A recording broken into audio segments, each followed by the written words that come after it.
সবাইকে। আমার দেখো আজকে সকাল সকাল চান করে পুজো দেওয়া হয়ে গেল। এবার আমি বেরোবো কাজে। এই দেখো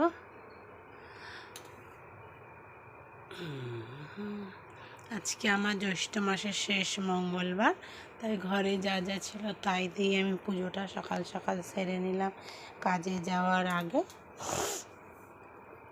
কেন কখন বাড়ি ঢুকবো তার কোনো আমার ঠিক নেই। ওই যে আমার খেপু ঘুমোচ্ছে গরমে, এখনো ঘরের হাওয়াটা ঠান্ডা তো। বাইরের ওয়েদারটা দেখো, মেঘলা মেঘলা, আজকেও গরমে ফাটিয়ে দেবে। রোদ উঠেছে,